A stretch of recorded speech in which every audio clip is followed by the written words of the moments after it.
Henry Guarón, asambleísta reelecto por PSC Madera de Guerrero. Buenos días, bienvenido a Contacto Directo. Muy buenos días, doctor Pinargote, muy buenos días con los televidentes. Hace pocos días usted señalaba que Alianza País no ha recibido del pueblo un cheque en blanco. Por su parte, el presidente electo ha reiterado con claridad que tendrá su propio estilo de gobernar basado en el diálogo. Para una oposición constructiva, como la anunciada por Jaime Nebot, líder del PSC-MG, ¿cuáles serían las bases de ese diálogo? El sucesor del correísmo le preocupa mucho el tema del estilo, cuando él representa una visión totalitaria que desprecia las libertades. Esto no es solamente un tema cosmético de estilo, cuando él mismo ha dicho que la hoja de ruta sigue siendo la misma, cuando ese es el problema. Esa ruta o ese camino está al borde del abismo para los ecuatorianos. Así que lo que quiere el pueblo, exige el pueblo, es un cambio positivo, no un engaño colectivo por parte de quienes representan al continuismo.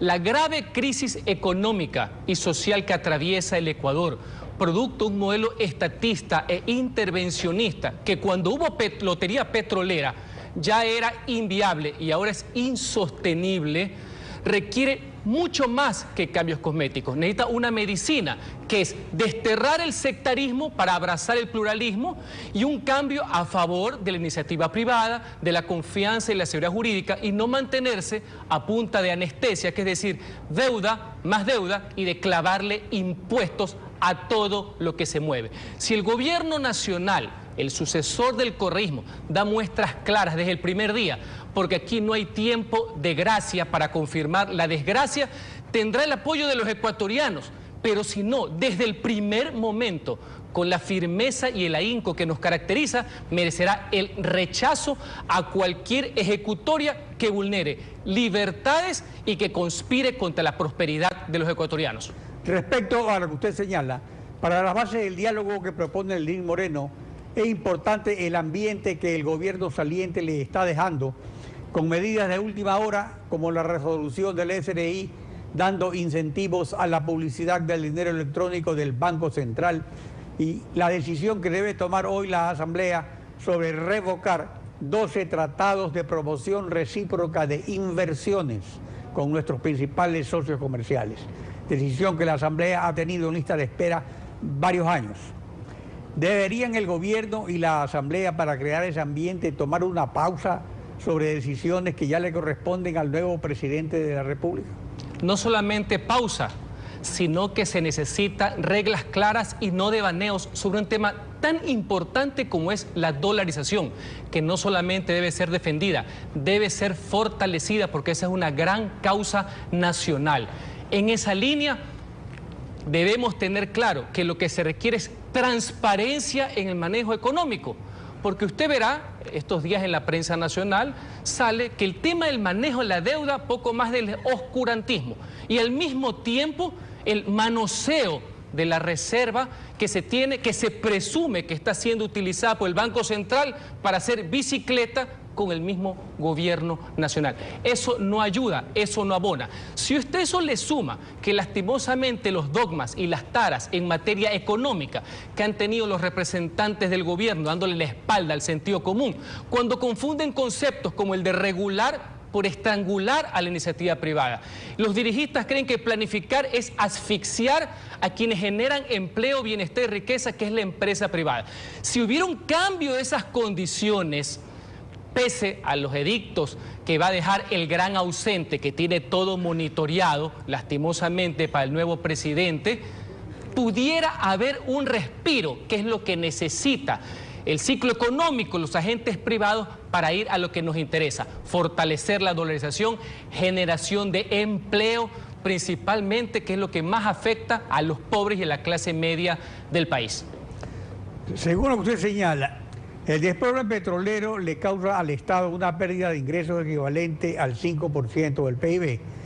Consecuentemente, el tamaño del Estado debería haberse reducido en la misma proporción al menos, pero esto no ha ocurrido, sino que el gobierno le ha metido la mano en las reservas del IES de los gobiernos autónomos y de los bancos privados. Además, mediante sobretasas arancelarias elevación del ICE y del IVA, ha succionado recursos al sector privado, que se ha reducido sí causando bajas en la producción, en el empleo y en el consumo. O sea que un diálogo serio debería partir de un plan de ajuste económico equilibrado. El ajuste al Estado obeso nunca, jamás debe perjudicar a los más pobres y a la clase media. Nadie tiene por qué pagar esa farra que ha tenido el fisco a lo largo de esta década, pero sí se necesitan acciones concretas, señales concisas en materia tributaria. ¿Cuál fue el gran pedido de los sectores productivos y también de las distintas candidaturas en primera vuelta y de la opción de cambio que estuvo en la segunda vuelta? Se necesita estímulos. Y si no es estímulos, porque el señor a veces se confunde de conceptos, por lo menos dejar de clavar impuestos. ¿Por qué digo aquello? El anticipo del impuesto a renta, no puede haber discusión alguna que tiene que ser eliminado. El tema concerniente al impuesto a la salida de divisas no tiene presentación alguna. Pero le voy a poner un ejemplo que puede servir como señal y dínamo para la reactivación económica y recuperación del empleo. El tema del impuesto a la plusvalía, que obedeció a un capricho presidencial, lastimosamente, tiene detenido al sector de la construcción, que es uno de los que más efectos multiplicadores para temas de trabajo y movimiento económico tiene, principalmente en la línea de vivienda de interés social y popular. Eso sí que fue un verdadero zarpazo, una conspiración contra el afán legítimo que tienen los ciudadanos, los ecuatorianos, de poder progresar en todos los niveles socioeconómicos del país. Si el nuevo gobernante, el sucesor del correísmo, que esperemos que no es más de lo mismo, da esa señal, da esa iniciativa tributaria, da esa flexibilidad, pues el pueblo ecuatoriano tendrá el derecho a sí mismo de poder creer que esto va en serio y que no es una burla, que no es una broma a los intereses del pueblo ecuatoriano. En efecto, un país dolarizado ve afectada su competitividad por la carga tributaria. Pero los estímulos tributarios aprobados por el gobierno saliente son selectivos a favor de los emprendimientos públicos privados, es decir, que trata bien al que se hace socio del Estado. ¿Necesita la legislación tributaria una simplificación que estimule los emprendimientos exclusivamente privados? Sin duda alguna, está comprobado que quienes generan riqueza y empleo es el sector privado, y eso no excluye al tema del sector público. La gran alianza público-privado no es solamente declarativa, no es solo ponerlo de mala gana y al final de la década correísta poner unos artículos sueltos en una ley. Significa creer que conjuntamente un Estado que dé confianza, que dé las reglas claras de cumplimiento inflexible, no normas que ninguneen para ver quién es que las cumple, así no se va a crear pues el ambiente necesario. Aquí no es un capitalismo de Estado que solo los compadres son los que pueden hacer negocio con el Estado. El sector privado tiene el derecho a que, cumpliendo con la ley, pagando sus tributos, sí, tenga esa capacidad creadora. Esa es la verdadera redistribución de la riqueza en el siglo XXI, que la capacidad creadora, esa iniciativa privada, pueda crear los trabajos que no existen, mantener los existentes y que con la riqueza que pueda existir, poder generar empleo. Y en esa causa estamos todos. Los que hacen el Ejecutivo, los que debe hacer la Asamblea Nacional y los que son los factores productivos. No hay otra salida, sino todo lo demás son recetas de un modelo que lastimosamente privilegió la visión estatista de querer que el Estado pueda hacer absolutamente todo, marginando y despreciando el rol del sector privado. Por otro lado, un ambiente de paz y conciliación ¿podría partir de amnistías e indultos como pide la CONAIE?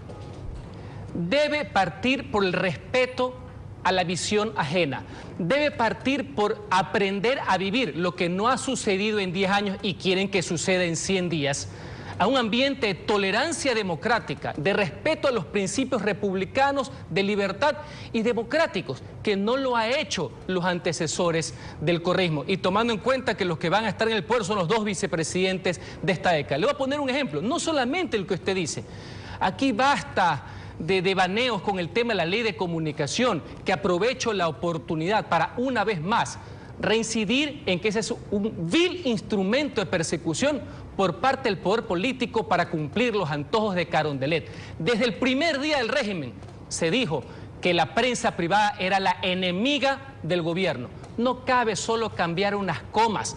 Por eso usted ve lo que ha sucedido con varios medios de comunicación, este incluido, donde la Superintendencia de Comunicación, verdadero dogal para cumplir cualquier disposición que le interese al poder político, lo que ha hecho es coartar derechos de libertad de opinión y de expresión. Esas son las pruebas palpables, no declarativas, que requiere el pueblo ecuatoriano para poder vivir, ahí sí, en un ambiente de paz que permita afrontar la crisis económica y social de la mejor manera. Pero eso no se resuelve solamente diciendo que se va a dejar de insultar en las sabatinas. Eso no es una concesión y eso el sucesor debe tenerlo claro. Además, la cirugía mayor contra la corrupción que plantea Lenín Moreno podría empezar con el caso Odebrecht cuando se conozca en junio la lista de los sobornados.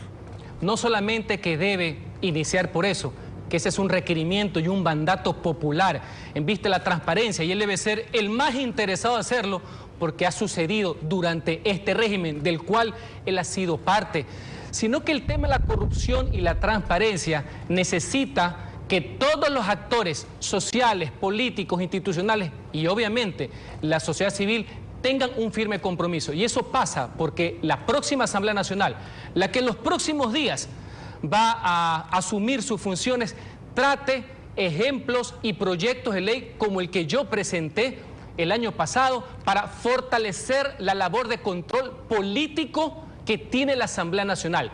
Dejar de hacer alcahuete y sumisa del poder político de turno para tener un rol activo, no de archivo como se ha convertido la Comisión de Fiscalización. Esto al mismo tiempo que con una verdadera separación de poderes, no con fiscales a destajo que reciben instrucciones por adelantado, es lo que la sociedad requiere para no dejar impune, sin cometer injusticia alguna, todos los delitos que significa la lacra de la corrupción. Henry Coelho, asambleísta reelecto por PSC-MG. Gracias por acompañarnos hoy en Contacto Directo. A ustedes muy buenos días.